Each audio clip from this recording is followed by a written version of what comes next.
सुधा मूर्ति, chapter number 8। किसने लिखा है? तो it is just a collection, इसको संकलित बोला गया है। इस चैप्टर में क्या दिखाया गया है? इस पाठ में स्त्रियों की स्थितियों, स्त्रियों के लिए कार्यक्षेत्रों की कोई सीमा नहीं है, ये बताने के लिए किया गया है, तथा वे हर कार्य में कुशलता मतलब एक्सपर्टीज़ प्राप्त कर सकती है, इस बात पर ज़्यादा जोर दिया गया है। इस कृति में यह संदेश है कि जाति और लिंग के बीच कोई भेदभाव न रखा जाए, मतलब there should not be any kind of discrimination. That is the message given in this particular chapter, which was inherently taken from the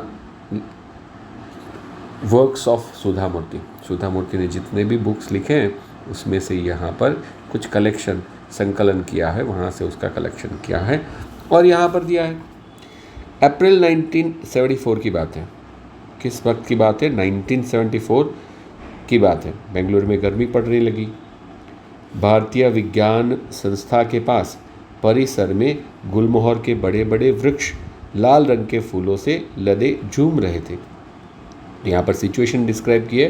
भारतीय विज्ञान संस्था, इंडियन इंस्टीट्यूट ऑफ साइंस, उसके परिसर का मतलब होता है उसके कैंपस में गुलमोहर जो ट्री होता है, जो समर में ज़्यादातर फ्लॉरिश होता है, तो गुलमोहर के बड़े बड़े वृक्ष लाल रंग के फूलों से लदे हुए थे मतलब it was laden by the flowers, it was full of flowers, और वो झूम रहे थे क्योंकि पवन आता है तो विंड के साथ में वो झूम रहे थे, ऐसा बताया गया।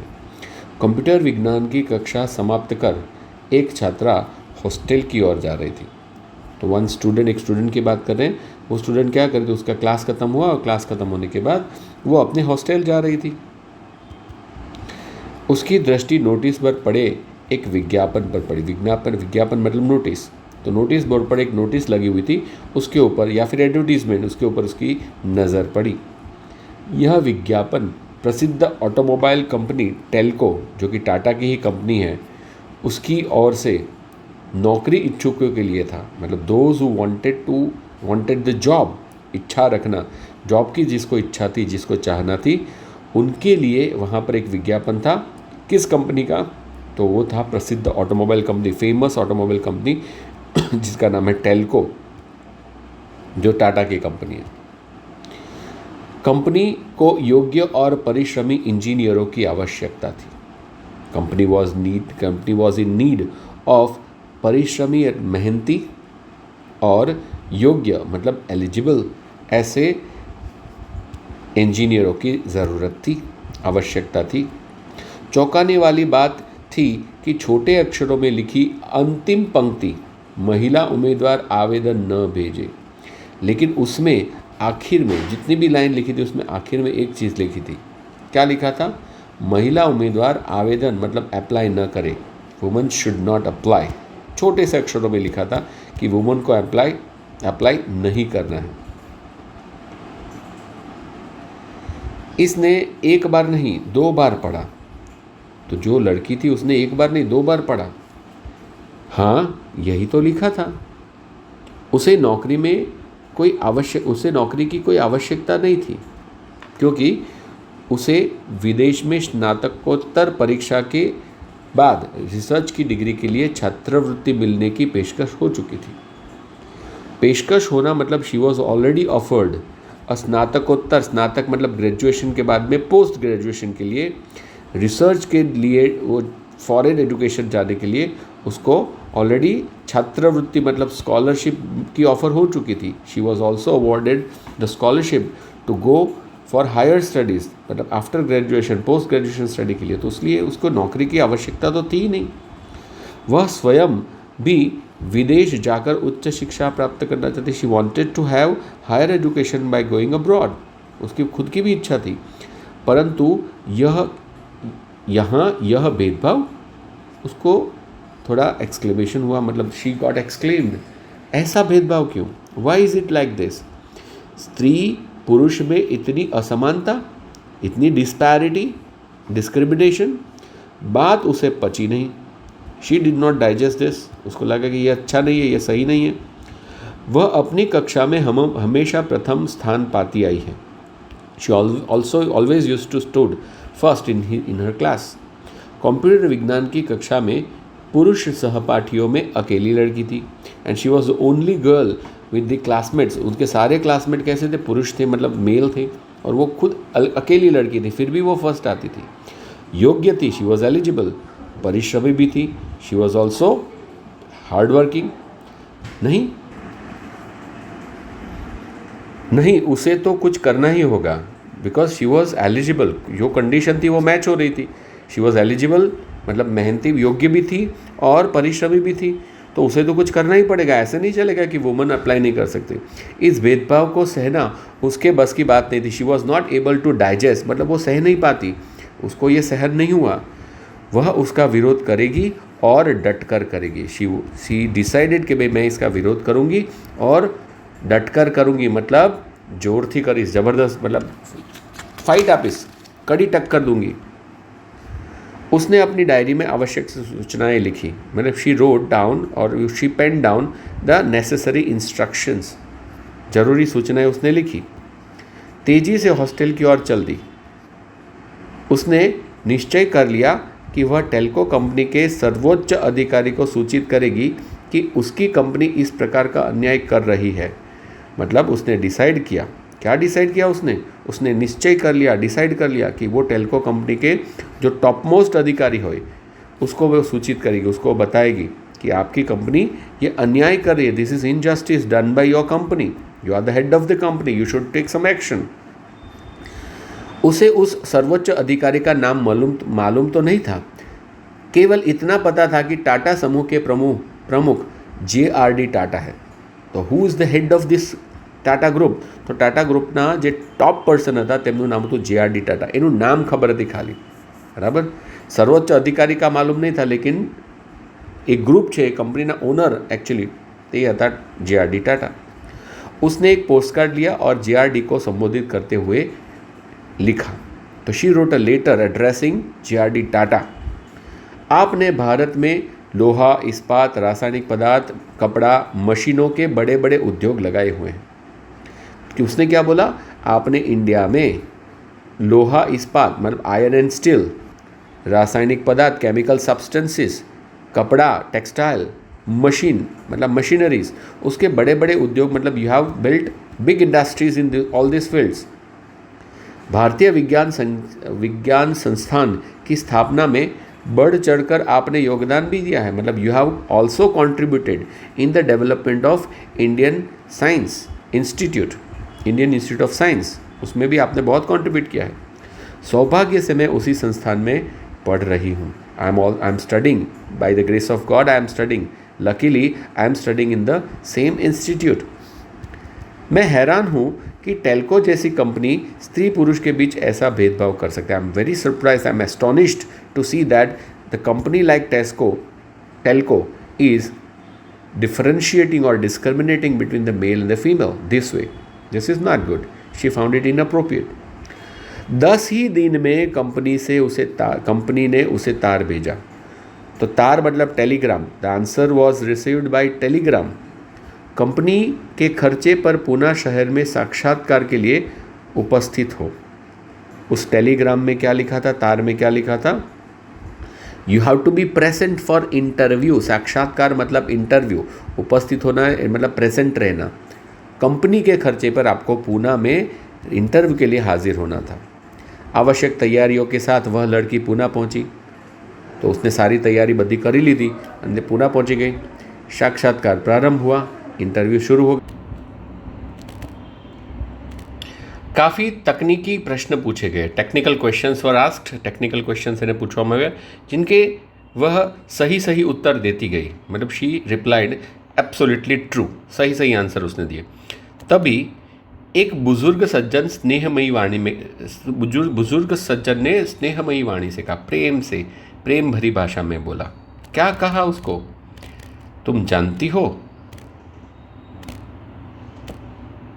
जानती हो कि हमने महिला उम्मीदवार आवेदन न भेजे क्यों लिखा था? Do you know why we wrote so? हमने ऐसा क्यों लिखा था कि भाई महिला उम्मीदवार आवेदन न करे? ऐसा क्यों लिखा था जानती हो तुम? क्योंकि यहाँ फैक्ट्री में मुख्य कार्यस्थल पर किसी महिला की नियुक्ति नहीं होती। बिकॉज यहाँ पर जो मेन मुख्य कार्यालय का मतलब होता है, यहाँ पर फैक्ट्री के जो हेड ऑफिस होती है वहाँ के मेन काम करने की जगह पे वुमन की नियुक्ति नहीं होती, मतलब womens are not appointed at this position. तुम्हारे जैसी मेधावी लड़कियों को अनुसंधानशालाओं में जाकर कार्य करना चाहिए। मेधावी मतलब टैलेंटेड, तुम्हारी जैसी टैलेंटेड लड़कियों तो अनुसंधानशाला मतलब रिसर्च स्कूल, रिसर्च सेंटर में जઈને रिसर्च करવું જોઈએ, इसके लिए रिलेटेड काम करना चाहिए, because you are so talented. लेकिन हमें कहीं से तो शुरुआत करनी पड़ेगी। तो लड़की ने क्या आंसर दिया, अभी तक कोई महिला उम्मीदवार नहीं है यहाँ पर काम करती, उसकी नियुक्ति मतलब अपॉइंटमेंट, नियुक्ति मतलब अपॉइंटमेंट नहीं है, लेकिन कहीं से तो शुरुआत करनी पड़ेगी, नहीं तो कभी भी कभी भी कोई भी महिला आपकी फैक्ट्री में कार्य नहीं कर पाएगी। उसने दृढ़ता से कहा, she firmly said, you have to start from somewhere, otherwise no woman और no girl will be able to work in your company. एक लंबे साक्षात्कार के बाद, मतलब आफ्टर अ लॉन्ग इंटरव्यू, अंत में उस वृद्ध सज्जन ने मुस्कुराते हुए कहा, ठीक है, ओके, यह शुरुआत तो तुमसे ही की जाती है, तो okay we start from you, मतलब महिला को अपॉइंट करने का काम हम तुम ही से शुरू करते हैं, तो congratulations, you are appointed. Telco मतलब टाटा में इंजीनियर के पद पर नियुक्त यह प्रथम महिला इंजीनियर थी, सुधा कुलकर्णी। तो जब जिस लड़की की हम बात करें जो सबसे पहले टाटा कंपनी में वुमन इंजीनियर के तौर पे जो अपॉइंट हुई थी, वुमन इंजीनियर जे में अपॉइंट થઈ હતી, એનું નામ હતું, उसका नाम था सुधा कुलकर्णी। सुधा कुलकर्णी का विवाह टेल्को में ही कार्यरत श्री नारायण मूर्ति के साथ हुआ था। तो आप सब जानते हो वेरी फेमस इंडस्ट्रियलिस्ट नारायण मूर्ति। आ नारायण मूर्ति इन्फोसिस कंपनी बनावेली, तो ये नारायण मूर्ति एमनी कंपनीમાં જ કામ કરતા હતા, એમની સાથે એમના વિવાહ, मतलब she got married with the person working with her in the same company. तो जो सीनियर थे या जूनियर थे कुछ भी हो, लेकिन उनके साथ में काम करने वाले नारायण मूर्ति से उनकी शादी हो गई, विवाह हुआ। 8 वर्ष तक टेल्को को अपनी सेवाएं देने के बाद सन 1982 में उन्होंने अपने पद से त्याग पत्र दे दिया। कितने साल तक काम किया? 8 वर्षों तक काम किया। अपनी सेवाएं मतलब she work there for 8 years। इन उसके बाद में 1982 में उन्होंने अपना त्याग पत्र मतलब रेजिग्नेशन दे दिया। She resign in the year 1982 और बेंगलुरु में अपनी पति श्री नारायण मूर्ति के साथ एक कंपनी खोली जिसका नाम था इन्फोसिस, जो सॉफ्टवेयर की कंपनी है, सॉफ्टवेयर इंजीनियरिंग में मतलब सर्विसेज प्रोवाइड करती है। दोनों की मेहनत और लगन से इन्फोसिस ने दिन दुगनी रात चौगनी उन्नति की।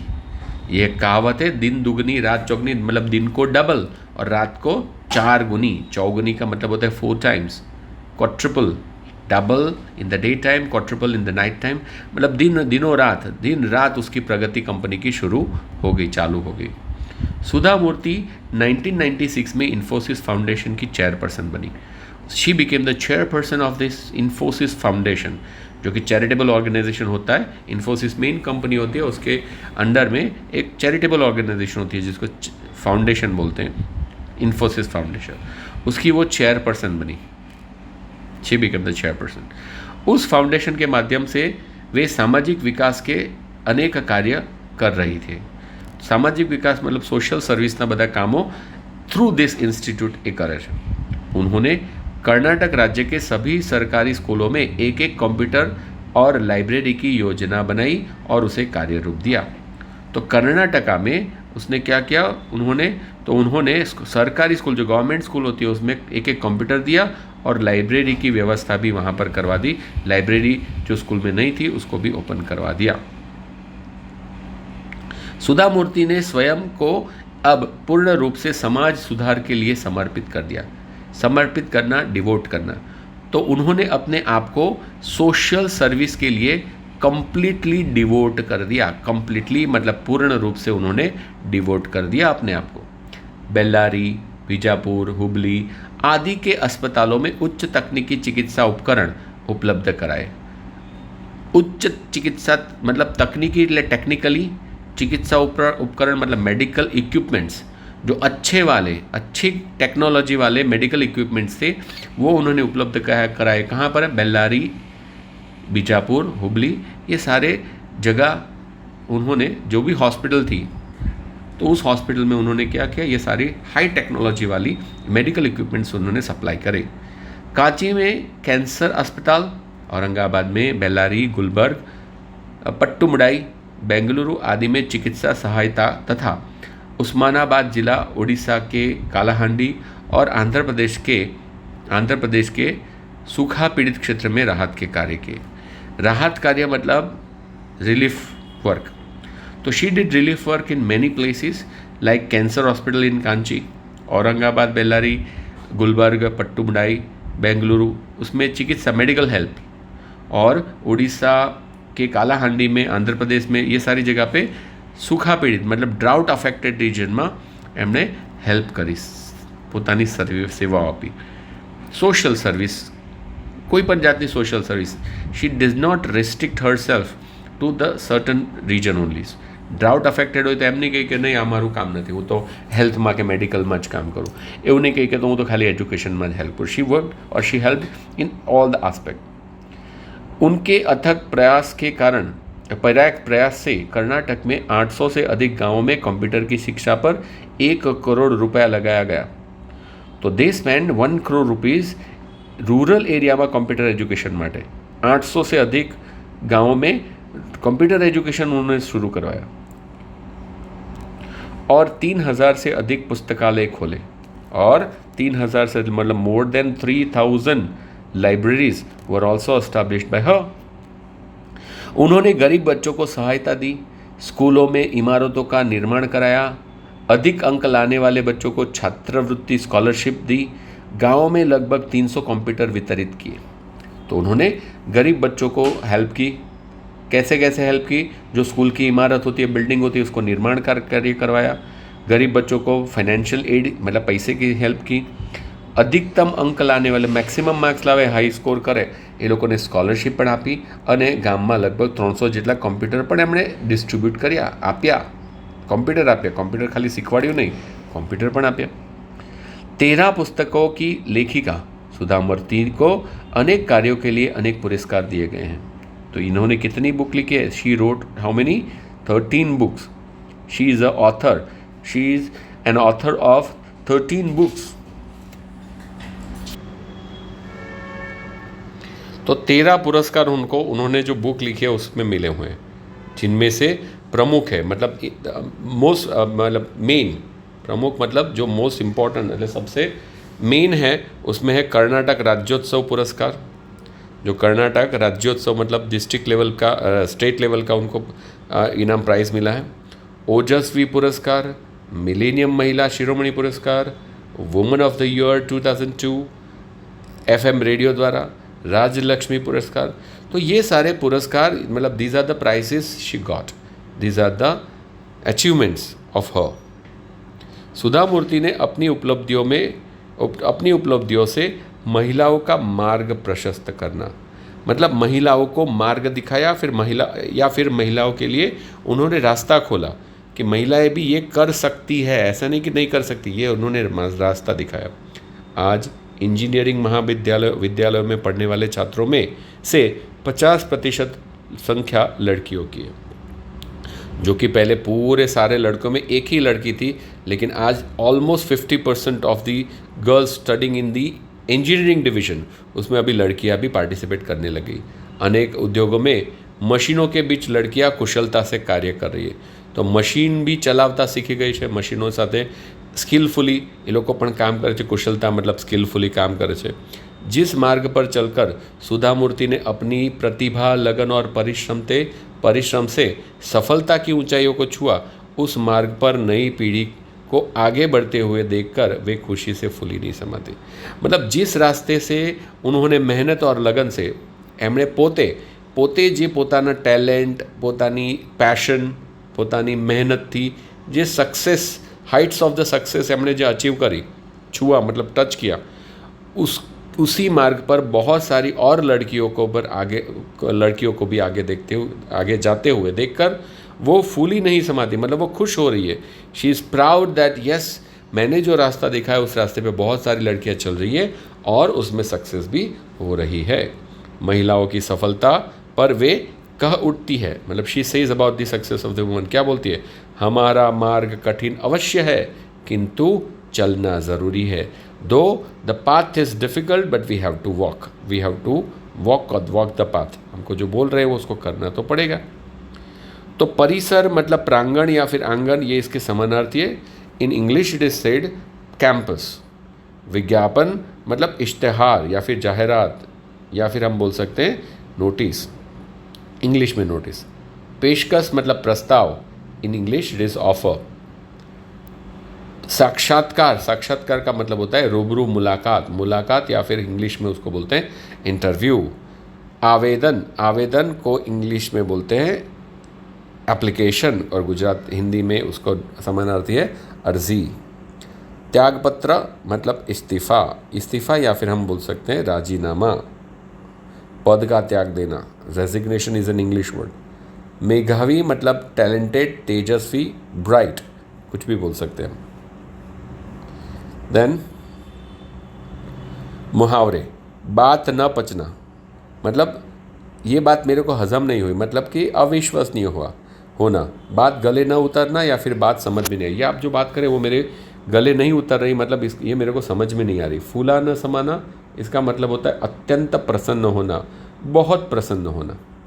बस की बात न होना मतलब असमर्थ होना, मतलब ये तुम्हारे बस की बात नहीं है, मतलब यू आर असमर्थ, आप असमर्थ हो ये काम करने के लिए, या फिर इसको दूसरे वर्ड में भी बोल सकते हैं आपके बूते के बाहर है, मतलब it is beyond your capacity. एक कहावत भी है इस चैप्टर में। कहावत क्या है, दिन दुगनी रात चौगनी, मतलब बहुत तेज़ी से प्रगति करना, उसको बोलते हैं दिन दुगनी रात चौगनी। तो इसी के साथ ये वाला चैप्टर हम कंप्लीट करते हैं। चैप्टर जो है बहुत ही बढ़िया है, इंस्पिरेशनल है for woman, it is good chapter for woman empowerment. तो सभी लड़कियों से भी गुजारिश है कि आप मेहनत करें, बहुत मेहनत करें, जीवन में आगे बढ़े। कोई भी फील्ड ऐसा नहीं है कि जहाँ पर आप काम नहीं कर सकते, तो अपने आप को कम कभी भी मत आंकिए। जो आदमी कर सकता है, इंसान कर सकता है, वो सब आप कर सकते हैं। With this we come to the end of this chapter. See you next time.